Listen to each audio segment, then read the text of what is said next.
Hi, everybody. I'm so happy everyone's here.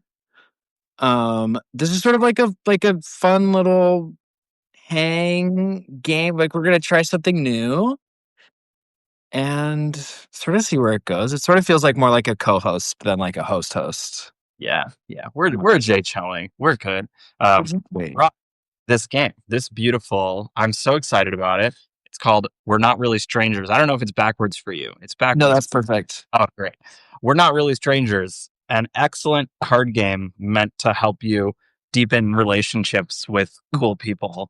And you're cool people, so I'm excited to get to hang out and Likewise. FaceTime call it. Not that there's a bunch of internet strangers also watching, but also I love you, internet stranger. Exactly. And internet friends. I'm like some of these people, I'm like, we got Mark is here. Actually know a whole bunch of these people that are lovely. That is my favorite thing about lives is I feel like they've really helped deepen my connection to like it's so nice to see people's names and like have people comment. And I don't know. I know like a lot of people and usually me in the chat is scared to comment, but personally I love comments. So if people feel like commenting. Yes, please feel free to like say hi, chime in, ask a question, share your own answer to the questions that we talk about. Knock yourself out. I love like we can see the chat. I'll be looking at it. I'll be reading it. And what was it? I did one with Lawrence Witterman, and he was like, and then just like tap the little heart button whenever you want, because apparently that does good things for the algorithm. I'm gonna grab my headphones really fast. I think that's gonna help me. Okay, great. Pause. Because that was the other thing that happened last time was the sound would cut out if my like sounded weird things. Are we good? Yes, crystal clear. How's my So good. excellent? Love it. Yeah, I had Brian on, and anytime like sound from outside happened, it would cut out, and I thought it was just for me, and then I realized it was for everyone. So, Oh no. but I think we're good. Yay. Love that. Blessings from the universe around us. Indeed. Yeah, I'm like, I feel like we should start with just like, how are you feeling about the holidays, though? Yeah, I'm feeling great. I'm taking a red eye tonight. I leave for the airport. Okay. I leave for the airport like an hour after this ends, and I've not taken a lot of red eyes in my life before, so I don't really like it feels very weird to me. Usually I'm a first flight of the day kind of person. I love a 6 a.m. flight. I know that's crazy, but it's always going to be on time because the plane is sleeping there, the crew is sleeping there. How are they going to be late? They're not. Flight's on time. Nothing has made everything go crazy. Yeah. So I love a first flight of the day. So I've been feeling very like unsettled all day because I'm like, Sure. I gotta go to the airport. And then I'm like, no, I have to go to the airport in 6.5 hours. I have a work day. Like, actually, do your job, man. So I'm feeling a little like ready for it to, but then I get to get on a plane and go see my family, and I'm mostly feeling very excited about that. Okay, great. Yeah, red eyes are hard. They are tough. I hate them, Yeah, but I wish you so much luck on them. thank you. I'm crossing my fingers. It's gonna be fine. My wife is a doctor, so she could just turn off her entire body like that. She will go to sleep Easy. in 1 second. She'll be fine, and then I'll read my book or something. Same. That is me and Casey. Casey's like, yeah, and I'm like, how? We haven't even left. Like he like takes like a 15-minute nap and then we take off and he like wakes up for a second and then goes back to bed. And I'm so jealous of that. I cannot relate. I'll get 15 minutes and be like, oh, are we there? And well, not awake, but I check the time and I'm like, oh, cool. It's been 15 minutes and now I'm great.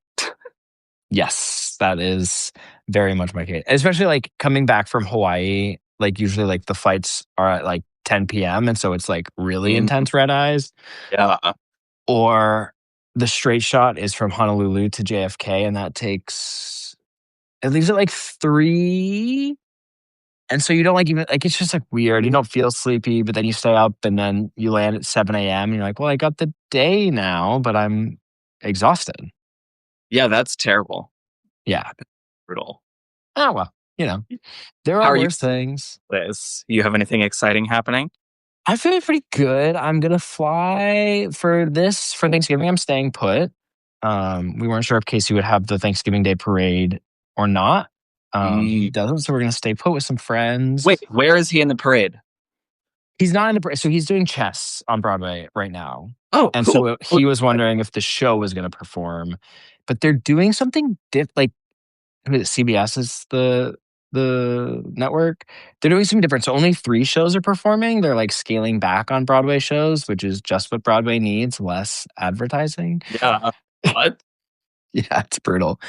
So, yeah, so we're just gonna have like a quiet little afternoon here with some friends. There's a bar, Julius, which is like the oldest continuously running gay bar in New York. They do apparently a big buffet and it's free. You just have to buy a drink. So we might go down there and say hi. I did a profile with them like a month and a half ago, and so they were asked us to come. So we might do Oh, that cool.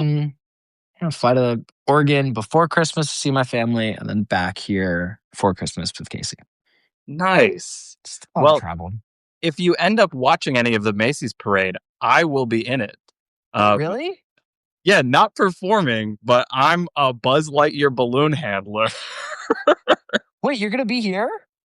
I will be mostly in New Jersey where my dad's family is, but Oh, we're gonna drive in at like 3 o'clock in the morning. Got to be at costumes for the balloon depot at 6 a.m. Take our little bus to our balloon spot, and then we're gonna. wait.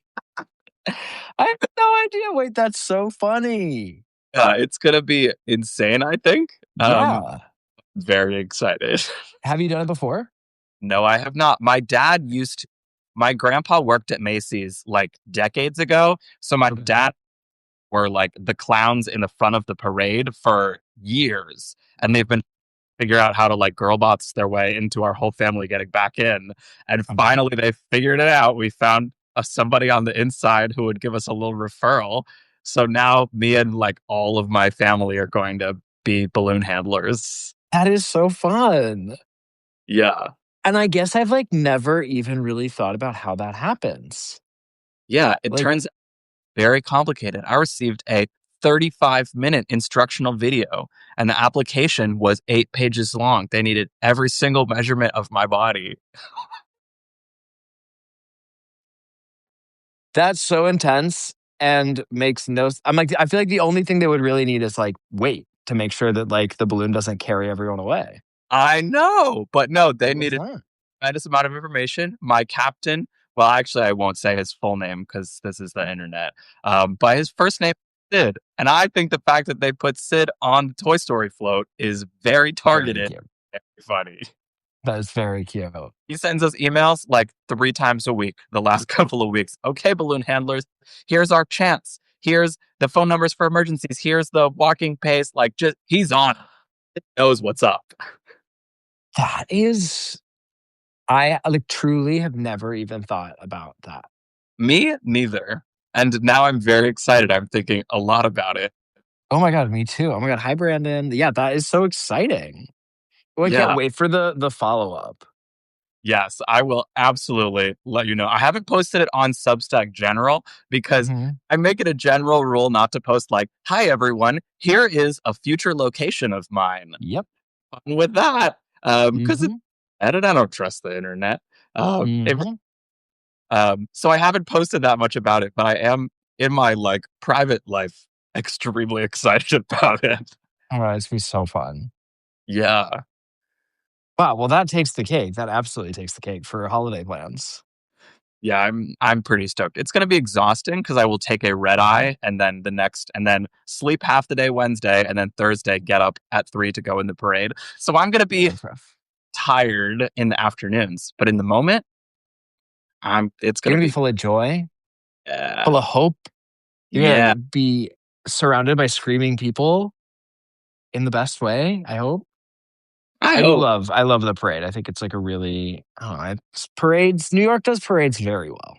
New York does parades well. You know? Sometimes it's fun to just be a little like a molecule in something cool. You know, I Right. love I love my job, that I'm out standing alone on the front lines sometimes or being in front of a crowd. That's great. But sometimes just being some guy who does what he's told and makes a tiny, tiny little piece of a really big thing work. Great. I love that. Yeah. I'm excited. The hi, MJ. I think like anonymity is a really undervalued gift right now. I think. Mhm. Like I feel grateful that I have been in proximity to a fair amount of famous people, and I'm just like, oh, that's so hard. You have Yeah. no privacy. You have like it's just so tricky. Yeah. Yeah. I love being able to be quiet. Oh, Blair's here. Hi, Blair. Also, my Right. hi, mom. Oh my god, yay. Hi mom and hi Blair. Yeah, it's funny before I like was a writer, like back when I was still acting more, I was always like, I just want to be like author famous. Somebody who you like have no idea who you're talking to. And then he's like, hi, I'm like Dan Brown. And you're like, oh, wow, okay, cool. But like Yeah. that. Like Dan Brown can still walk around and take the subway and some people might know who he is. My dream But yeah. my moment I'll know I'm successful in my career is when someone recommends one of my books to me. That is my dream as an author. Ooh. Like, I wanna be so well known that, of course, people are recommending my books, and so quiet within that fame that it would not occur to people that, like, "Oh, of course that's Ben Greene." Like, I want some idiot to not idiot, Mhm. some up Some good reader, some good reader.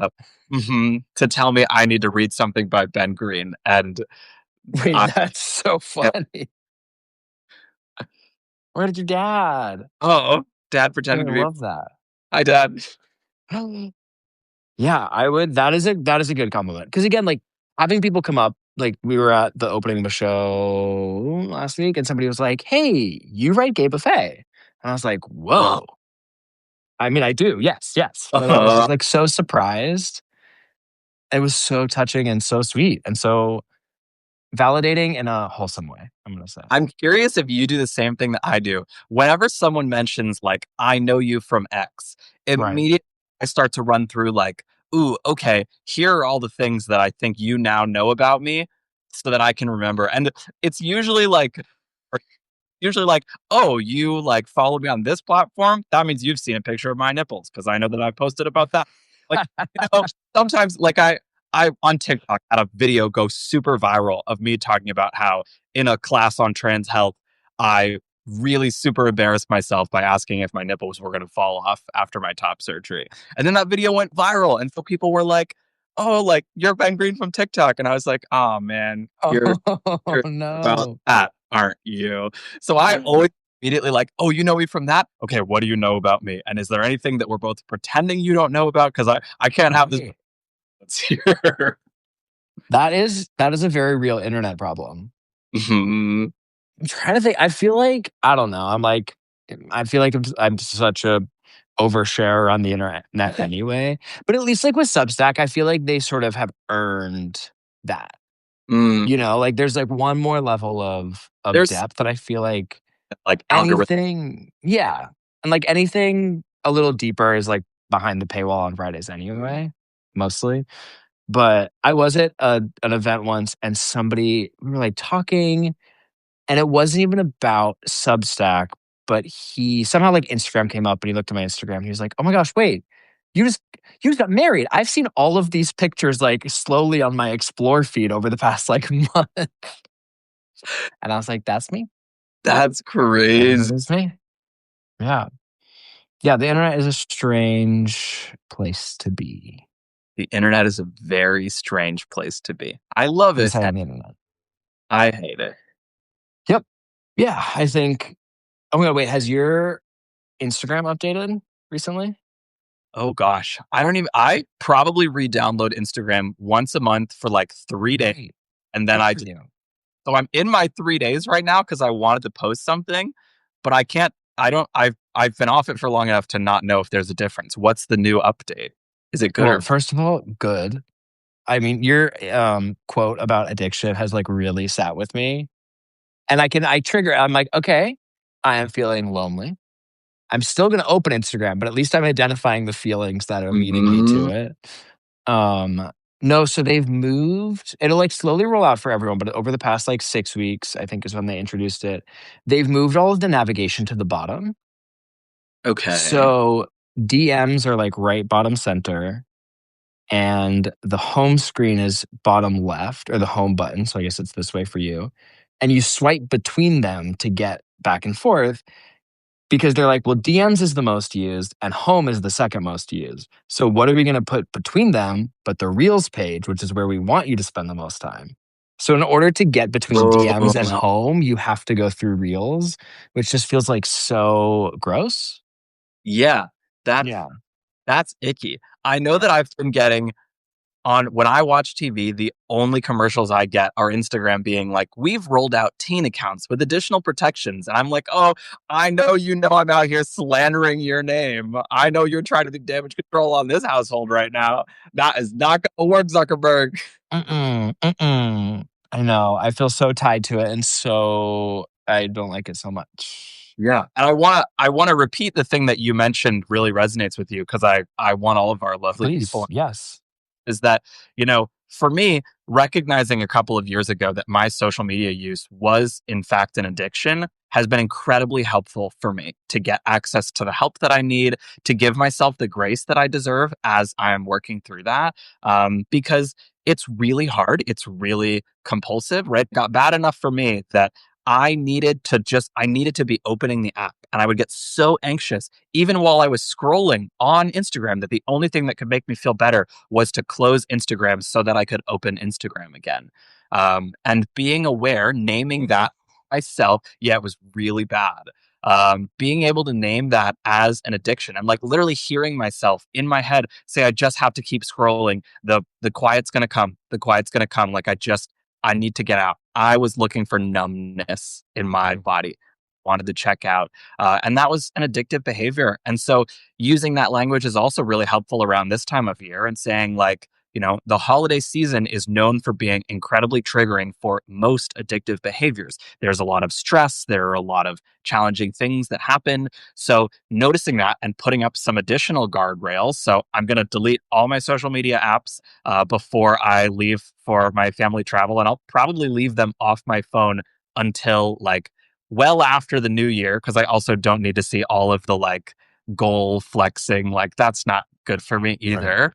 So, recognizing periods of time where that addiction is going to be extra easy for these companies to prey on because it's malicious. It's not a personal failing, it's malicious, it's systemic. Right. Um, Intentional. yes, it's intentional, gives me the space that I need to slow down and get the help that I deserve. Mm, yeah. It's like, and I laughed out of not because of how bad the addiction was, but because of how much I feel that. Mhm. To anyone who hasn't read it, the book Right Behind Ben's Head, Stolen Focus, really, Yeah, really is, I would say, required reading for anyone who owns a phone. yeah, Yeah, and it is. I don't think I'd ever clocked entirely how. Yeah, I will close it and then just be like, "Oh, open." And I'm like, "Wait, what am I doing?" Or just like, again, yeah, like I can sort of. I think I'm tech literate enough that I can see some of the algorithmic things. Like again, them putting reels between the two most used things. I'm like, that feels. yeah. They've stopped putting number notifications and just the little red dot. And I'm like, again, I can see all these things that are just like, oh, nope, hook, hook, hook. Like it's so insidious. Yeah, and, like, Yeah. even the people who make them know how insidious they are, right? The Right. guy who invented Infinite Scroll, which Mm. there's a whole interview with him in Stolen Focus. Infinite Scroll is basically that you used to scroll to the bottom of a series of posts and then press next page to go to the next page. And this guy created this whole new algorithm so that they were always loading so that you could just scroll once. And he said in an interview, he said, I wake up most nights in a cold sweat in fear and grief over the world that I have created that my daughters have to grow up in. I can't believe what I have wrought upon them. And that, like, just breaks my heart. But it's so important to recognize that the fact that all of the executives at these social media companies will not let their friends and loved ones touch their Right. products. Red flag. Yeah. I know. Oh, And I remember, I think in that same interview, Sure. he talks about like he calculated out how much time he has taken from people, Oh, and it just like racks him with gold. And the thing that really like stood out to me in Soul in Focus is Facebook's own science team did entire research about polarization. And they found out that yes, Facebook is really contributing to this rise of polarization, this rise of extremism. And the only way to fix it is to curb Facebook's existence and recommendation engines. And Zuckerberg literally is quoted saying, "Don't bring this to me. I don't care." yeah. I'm Yeah. pretty sure, like, whenever they do that research, they just fire the whole team behind it. Yeah. And They scrapped the whole thing. I it's, will, okay, wait. I'm leaving again, but keep going, keep talking. yes. You'll I see why. want things in the chat. We have Kimmy, who is joining her first live since becoming a subscriber to Good Queer News. Hi, I appreciate you Thank so you. much. That is so sweet. Also, Hmm. Blair, and then instead of social media, check out podcasts. Blair and I did a podcast episode where you can hear me ranting and raving about social media and trans joy.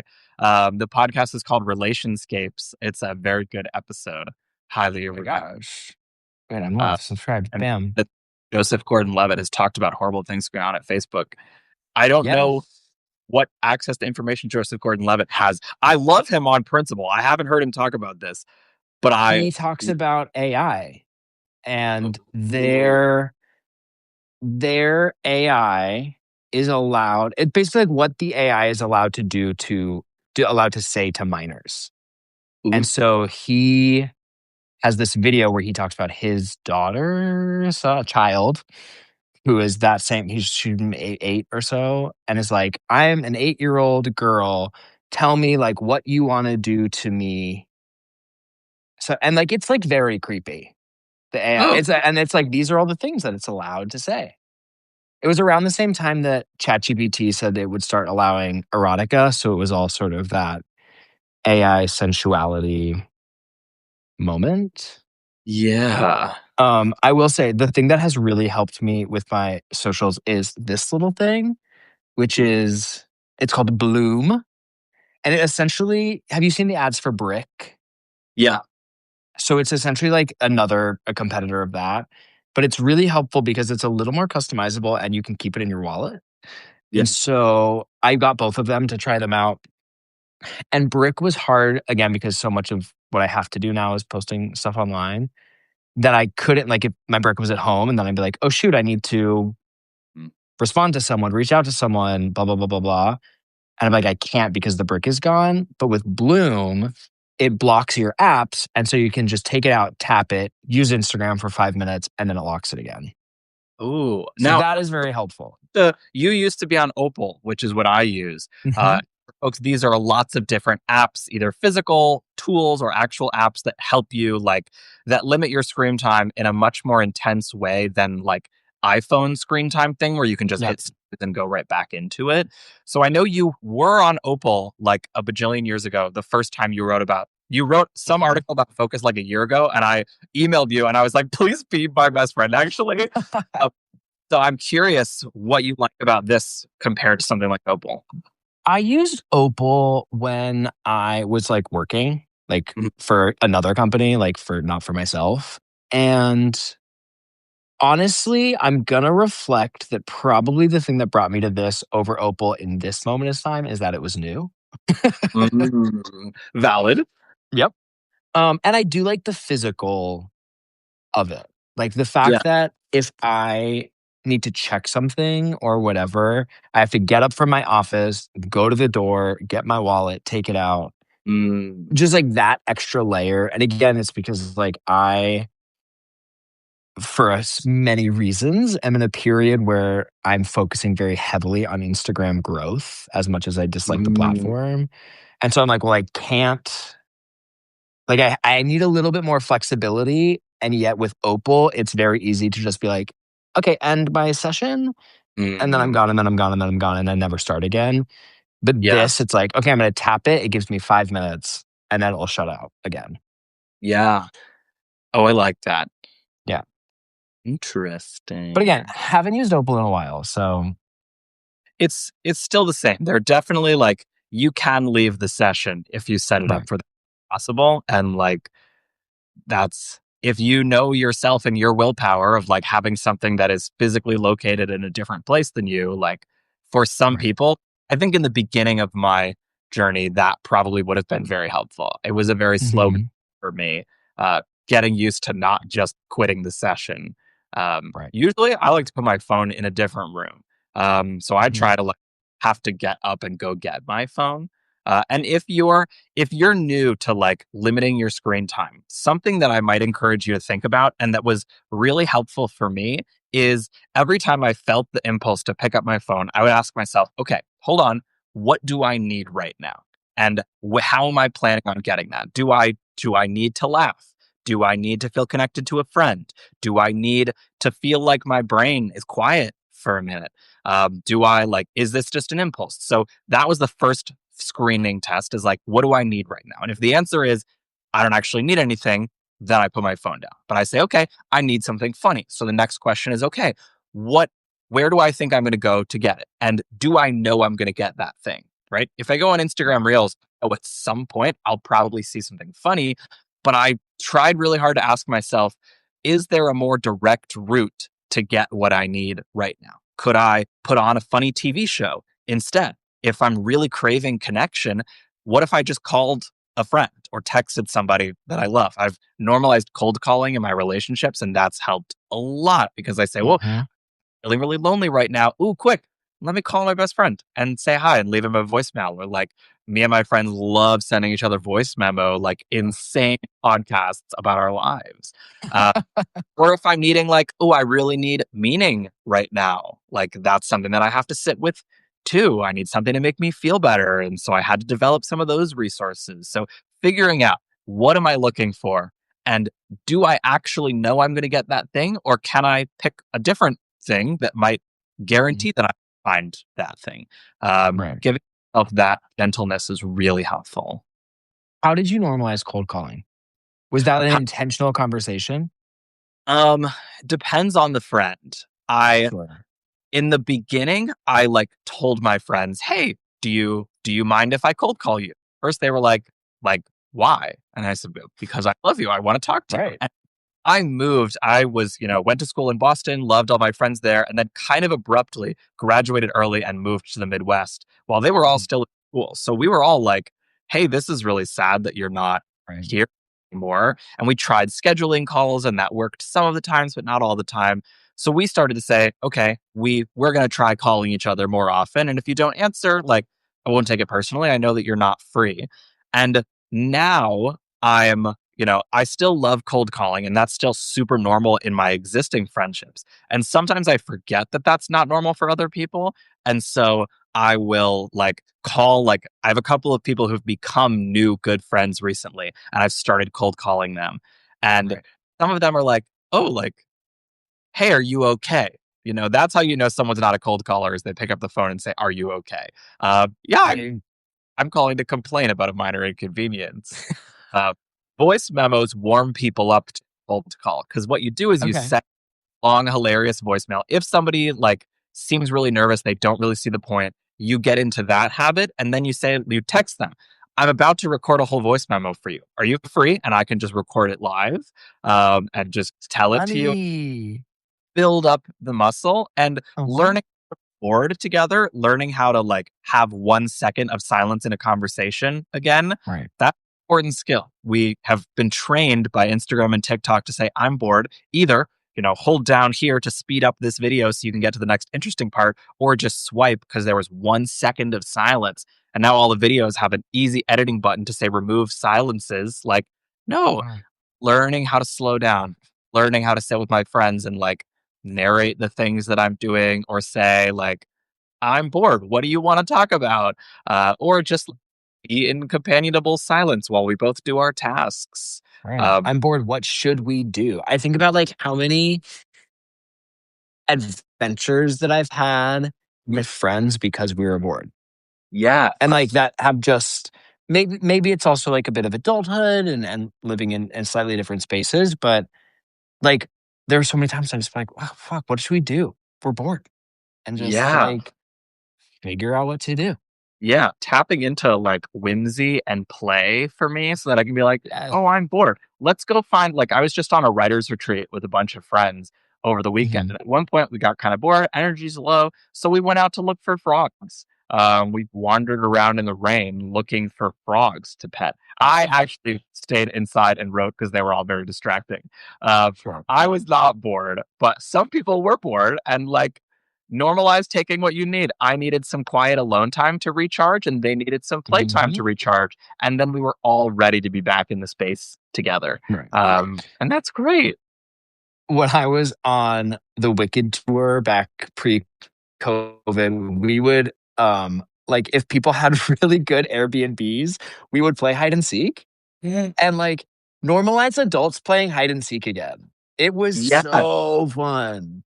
All I want from Everybody got so into it. Everyone bought in. that's so fun.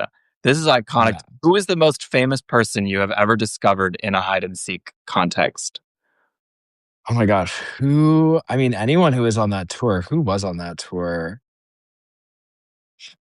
Trying to think, I'm like, there won't be people you know, but there were people who are near and dear to my heart. Yeah. Wow. That's so fun. I I love know, it was good. And just like I also think what we have lost a little bit.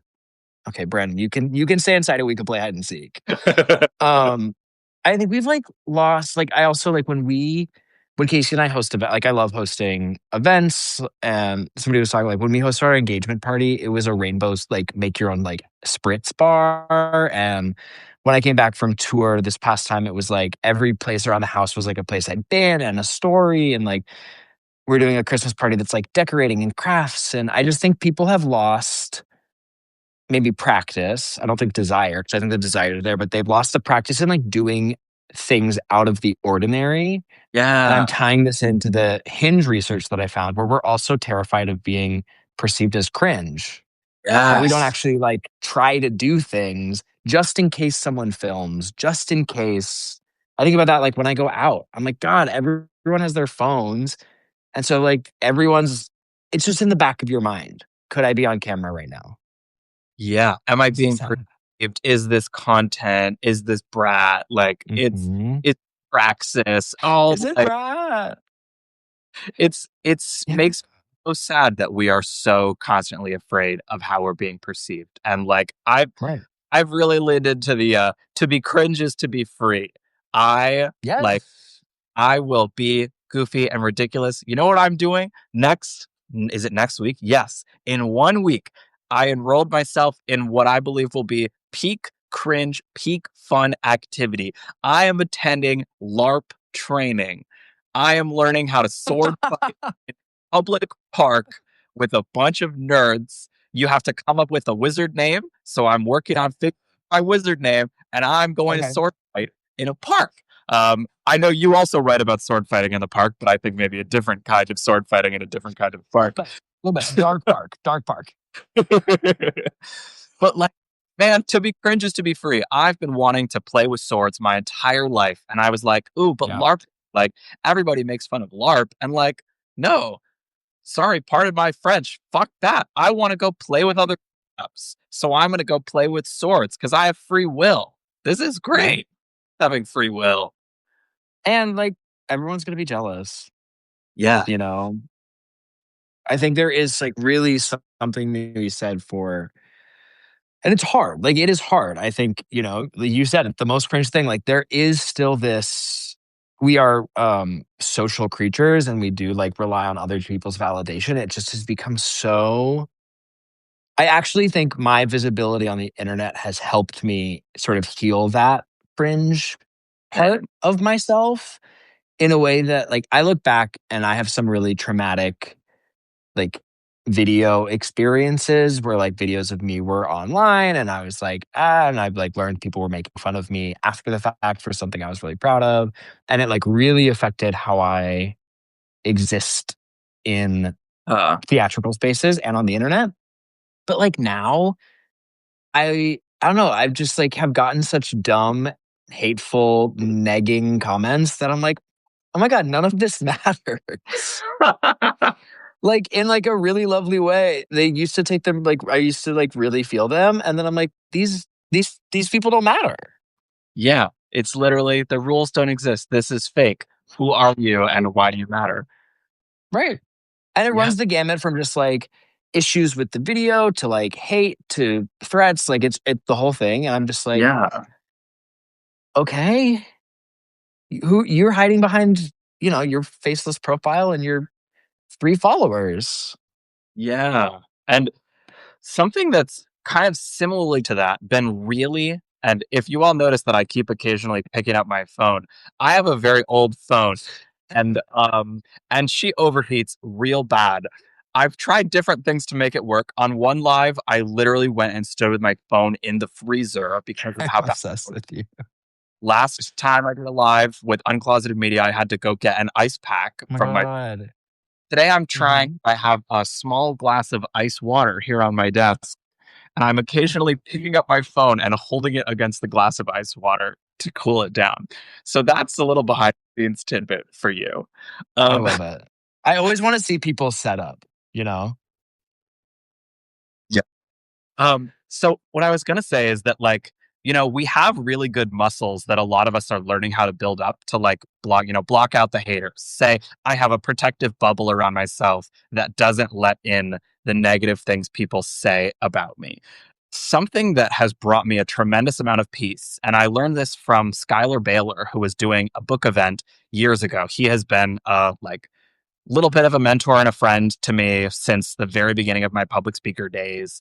And so at the event, I said, it's really, really high stakes for me to do what I do and to get messages from people, not infrequently, that say, I watched this video and I decided not to kill myself.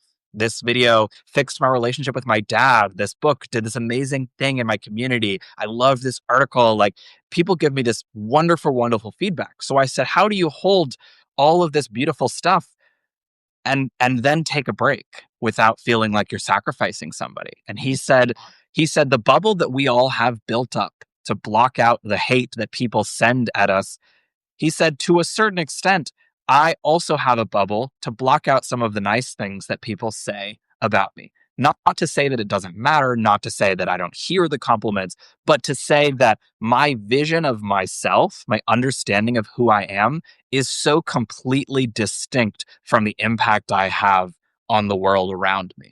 I'm so proud of my work. I'm so proud of my impact. When I think of Ben Greene, that's not on the list. I think of oh yeah, I'm just some guy. I'm a nerd. I make homemade pasta for my wife. I love my friends. I love to tell stories and write and play board games. And I think of all these things that make me who I am that have nothing to do with the incredibly wonderful compliments people give me. That again, mean a lot. There are a lot of people in this chat who have given me very nice compliments either on this live or over time. And they mean a lot, and my vision of who I am is entirely internally held and generated. And that has given me the ability to really take a break, really, not overinflate my hubris of how important I am as one guy, and rest, slow down. It's a marathon at a sprint pace, and there's not even a finish line. It's really like a forever run at a sprint pace. So we got to slow down. Okay, okay. Yes. Which I'm like, this is very much something I need to hear right now as I stress about scale, Mm, And I think I was talking to a friend of mine recently who does a podcast on Substack, and Eric Williams, who does That's a Gay Ass podcast. And he said, when I started this, I made peace with the fact that I would be a content farm. mm, And as I look ahead at the future, and I'm like, oh, is that what I want? Am I yeah, okay with doing that to get to where I want? And how do you rest? I think when I got married, because I took time off, it was my least favorite thing about Substack is the tiny little how much money you've made in the last 30 days icon. yeah. Because I literally just watched it dwindle, dwindle, dwindle until it just said how many subscribers because there was no money. Because I was like, Oh, I'm sorry, I'm getting married. yeah, I'm taking time off, but watching the dip and then being like, okay, now we're in the fall. It's going into the holidays. People aren't on their phones as much. People shouldn't be on their phones as much. But in my head, I'm also still just like the Substack of it all is still running, where it's like, but you have to post consistently. You're not going to show up in the algorithm. And if you don't do that, then you're going to dip and it's going to take more work to get. And it is so hard. Yeah, There's no I question there. I guess I just wanted to say that. yeah, it is hard. I know for me, I've had to really like take a hard break from metrics. Mhm. And that's been kind of a philosophy of mine for a while because I had this moment where I was early in my like being famous on TikTok days for like a hot second, and I video about Harry Potter. I was really angry. J.K. Rowling had done something particularly heinous. I don't even remember what it was. And I made an incredibly strongly worded video. And most of my content up until this point was really wholesome, like, I'm your trans older brother. Here's an affirmation today. So a lot of Right. my followers were people who were really, really struggling with their mental health, a lot of young kids. Like, it was a group of people who was really struggling. It was about 30,000 people at the time. And so I made this video that basically said at this point, supporting hate Harry Potter, talking about it at all, is an act of outright hostility towards your trans friends. Strong words because I was just feeling pissed off that day. And Sure. somebody tested me and I wasn't in the mood to hear it. And so I posted that and it started blowing up. And I start looking at the comments and they're all like, people screaming at each other, as you might expect. And knowing that it brought all my followers here, all these kids and people who I knew were going through such a hard time are now fighting with all these grown ass men who are telling them to hurt themselves, telling them they're too sensitive, like all this horrible Mm. stuff. And I got a notification that said, congratulations, you've earned your first $100 from the Creator Fund. And so I saw this moment where I was like, okay, Oh, spooky. they're not they're not agreeing with each other, like they're being so hateful. I turned off the comments and I made a second video and I said, here's what I need to clarify about video one. Number one, we shouldn't be treating each other like this. But I was still pissed off because I was young and Right. angry. People had said a lot of messed up stuff in my comments. So I made this whole second video. And people who had seen the first video and wanted to fight with each other and couldn't just came to the second video, plus all the people who saw the second one. So this one's even worse. Got another notification. I earned $250 from how big this video is getting. And I had this moment where I realized like this little out of body flash vision of the future of like, I could become a rage farming content creator. I could so easily, and like, I was kind of struggling with my business. I was figuring out what I wanted to do. The call to feed into that algorithm with I was posting a lot more regularly because I was in this discourse. I was encouraging people to fight with each other so that they were commenting and then being pulled back by Yes. notifications. And I had this moment where I understood that that app was trying to turn me into an angry person. And that's what that algorithm was for. And I had this moment of like, whoa, okay, opt out. I don't want to do any of that. So I started posting videos about nuance, longer videos, written content, all of it bombing because I had refused to feed the beast what it wanted. And I've kind of carried that spite with me whenever someone is like, well, we have to do this for the algorithm. I'm like, well, the rules are fake. And if that's success, I don't want it. And who does this algorithm want me to become? That's the question I'm ultimately asking myself. Is the answer, reliable? Okay, like I could think about that. But is the answer that the algorithm wants me to become single mindedly focused on posting and on drawing attention to the platform? Then that's not who I want to become. And it is hard, right? Because I want to be an author. I want to be like a well-known public figure. I want to be an advocate and change people's minds. That means having a bigger platform. But it's been hard for me to just say, I'm not going to give the algorithm what it wants. I'm not going to go extremely viral. I'm not going to hack my growth. And I will notice that. I will notice I don't have 100,000 followers in a year or 50,000 followers in 6 months. I know I won't hit those goals, but I'm becoming the person I want to be, not who the algorithm wants me to be. There are some areas that there's those align. I want to get to being more consistent. I want to be more active. I want to have more connection points with the people who love what I write. But I don't want to be, focusing on what does the algorithm want from me. So I think for you, figuring out who does the algorithm want you to be and who do you want you to be and what's Mhm. where are you willing to give and where are you not. Right. Well, I think like I've been really drilling down into why. I have a really hard time if I'm like, "Ah, I need to make a reel." Like, why? Like, what am I doing? And I think my ethos, and I think this is what has brought us together and has really like enhanced our friendship, is that I don't want to put anything on the internet that is negative. Like I Mm, feel very strongly, even though I know that outrage bait is that, or even if like I will say like I have posted maybe like negative news, like I mm, think like when they stripped Harvey Milk's name from mm, the USS Harvey Milk. And I was so upset about it, but then I was like, okay, no matter what, even if I'm posting something that is about a hardship that our community is facing, how can I add something at the end that is either something actionable or hopeful? Because and I know like I can see it when something is like a little more controversial. Like I did a video about age gaps and the mm. surprise. I'm like, that still has people fighting in the comments. And I posted it, I don't know, like a month and a half Wow. ago.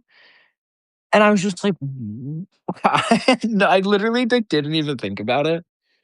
But I just was like, ugh, people want to fight. And yet I want to encourage like thought and nuance, but also like we talk too much. And I don't know. As long as I can be like, as long as I feel like I'm helping people, that's my metric. Yeah. I try, I will occasionally, even though I write good queer news, sometimes I write about the bad queer news. And Yeah. the philosophy I follow is really like solutions based journalism, which is a like movement in the journalism world to say, don't share bad news unless you're sharing an action with it. Either what can you do to change this story, or how can you. Um, my glass of water isn't my best stand here. How can we change this news? What do we need to do differently? All that kind of stuff. So I like I the context.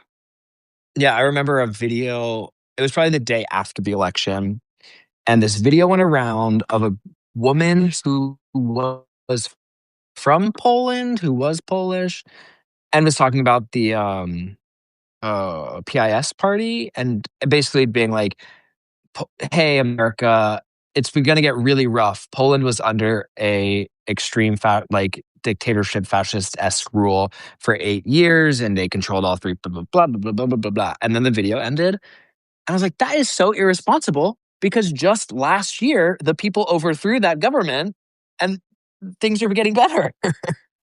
Hmm.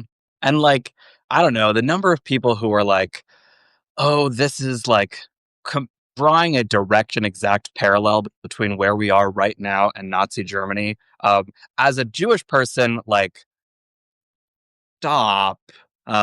Like there, Sorry. there are so many concerns that I have. There are so many things that are legit, and things can be bad without being like the Holocaust. And that language actually encourages people to look at the wrong stuff, anyways. That says like, well, when are they going to round us up? There are so many people who are like, can I go to a pride parade, or are they going to collect me? And there is now, in Pride Month, that was really not happening. Now there is like a lot of concerns about ICE and about land, and we're working really hard on fighting back against that everywhere that ICE shows up. And I don't know. It's just really hard when I see. I think responsible is a word that you use that's so important, that people post irresponsible content that just says, we're cooked, the world is on fire, everything is over, it's time to give up. And that's not helpful. It's not responsible. And you know, doom is comforting because doom says you don't have to try anymore. It says that you can just be a little hedonistic until the world ends because you feel like it's inevitable and might as well enjoy it before the collapse. And like, no, that's doom is letting you get off easy. We got hard work to do. We that. Ooh, Mm. that fucked Doom me is up. pop Sorry. out. You heard it here first. That is that's good. Damn. Yeah. It is. And it really, you are not wrong. And I Yeah. think, and it is an understandable cop out. The world is so overwhelming. It feels like we can't really impact local government, or not local government, but National. large scale politics. But, and I really think that is why. at least in my opinion, a lot of the conversations I had around Mamdani before he won was Mm. the same sort of, well, can he really get things done? Does he? And my response was always, it doesn't matter. Look at how much optimism and hope he is generating. Again, Yeah. the Democratic Party has been like, how do we get in touch with young men? Oh, no idea. And here's a candidate who we had 7 or 8 canvassers come to our door, and almost all of them were young, seemingly straight men. Wow. And I was like, this is the answer. The answer is here. We want somebody who fights for what we believe in. We want somebody who like is optimistic, hopeful, charming, and like feels fresh and new. And Yeah. like, wow, like we want to feel better. Yeah, Democrats sometimes have this tendency to like kneecap our dreams before we even bother talking about them, that we know that things will get watered down anyways, that you won't get 100% of Right. your. So they say, well, we won't get 100% of that. So we won't even bother starting by talking about that. And instead, we'll just say, okay, well, we'll never get that. So we'll just give this tiny little version. And then we'll water that down once we get elected. And then they ask why no one's energized to show up for the campaign or to vote Right. for a 5-year-old who is running on the same platform they've been running on the whole time. Um, that's hard. We want to see Right. that energy, that enthusiasm. And something that got me so excited that I read like 2 hours ago. The organization Run for Something, which helps empower young Mhm. progressives to run for office on the most local to the most national levels. In between when polls opened and when final results were announced, so about a 48-hour period, they had over 5,000 people reach out to ask for training to run for office Wow. here. Um, that's amazing that That organizations is like crazy. Victory Institute and Families United for Trans Rights and Run for Something are seeing just colossal interest in like, okay, I'm energized. I'm ready to show up. I'm ready to actually listen to my neighbors and actually build a local government, a state government, a federal government that works for me. This is awesome. Yeah. And I think like it's so important now because we are at this point where I think with the advancements in tech, the advancements in AI, and the advancements in like AI video content that we can't trust, like Mhm. we're gonna get to a point where we have to on our phones because we truly won't be able to believe anything on them. Yeah. And I really just like really hope that we take this and sort of just like angle it towards each other in like a really lovely way. That I th- the optimist in me is like, that's the only way that it can happen.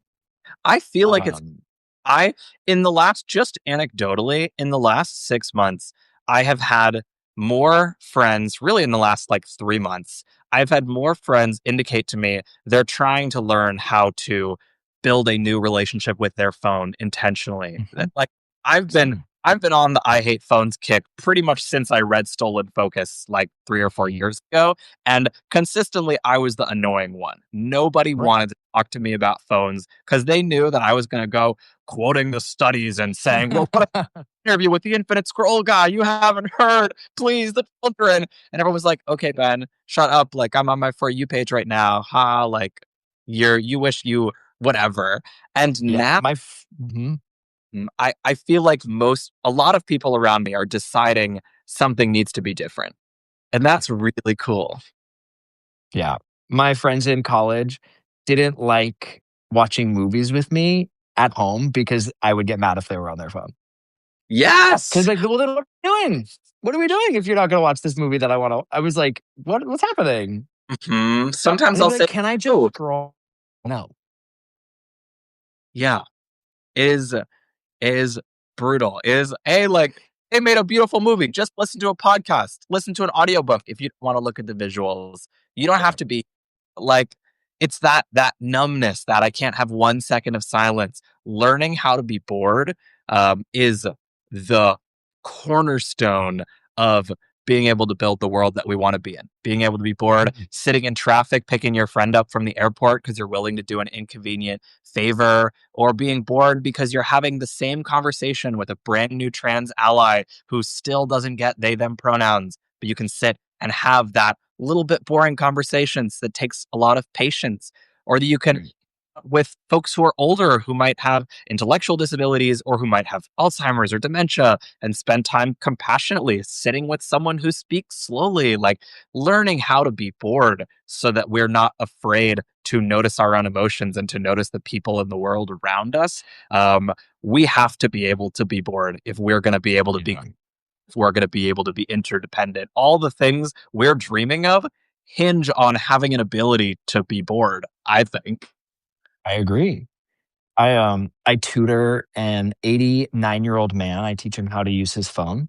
And I've been doing it for about like a year. And it is one of the most enriching relationships that I have right now. And it again is it's not only is it like a really fascinating look at age, but it is like I'm always sort of like not like annoyed or stressed, but if I'm annoyed or stressed going there or throughout my day, it's just so nice to be like, and now I'm just gonna sit with this man for like an hour and a half, 2 hours, however long.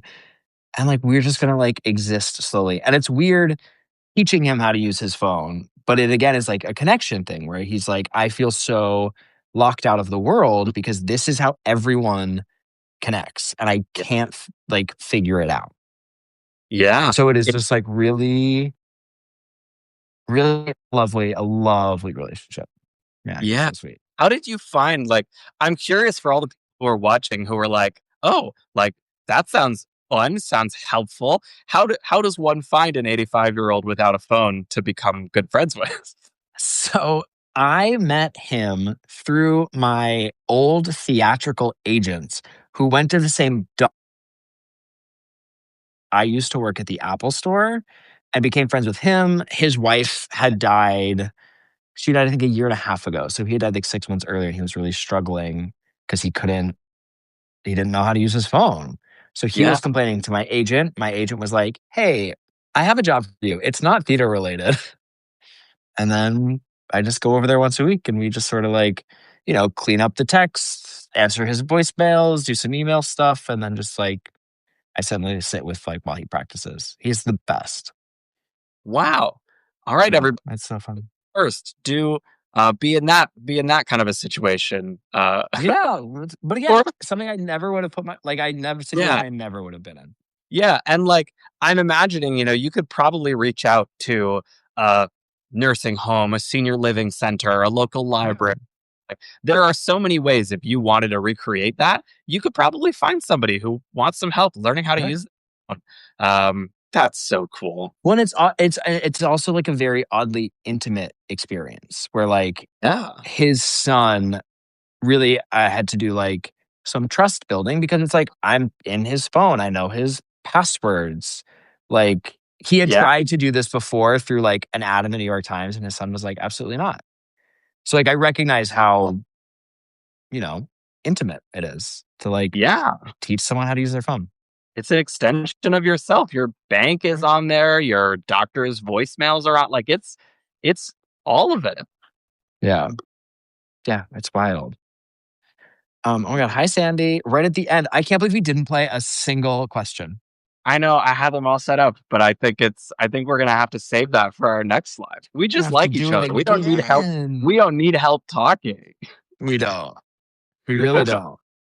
I'm like, I know. I feel like our the interview that if you guys haven't read it, if people who are watching, I did a really good interview with Ben. If I was safe for myself, and truly, I like it turned my day around. I was having such a meh day, and there were so many things. I was like, okay, well, I have to include this, and I want to do this as a poll quote, and this is such a good quote. This is such a good quote, That's sweet. and I really feel like I could talk to you for so long.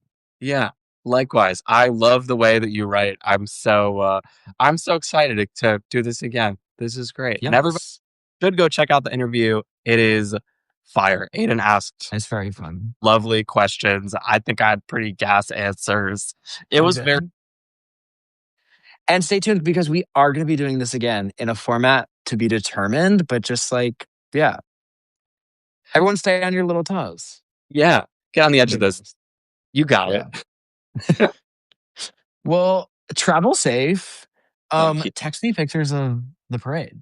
oh, I absolutely will. Yeah, if you're joining late, I'm going to be a Buzz Lightyear balloon handler, so you can Yeah. catch to infinity and beyond, baby. Damn. This would be so fun. Enjoy your lovely Thanksgiving gathering. Have fun at the gay bar. Thank you. I Um, will. take care of yourselves, everybody. Much love. Stay warm. Yes. Bye, everyone.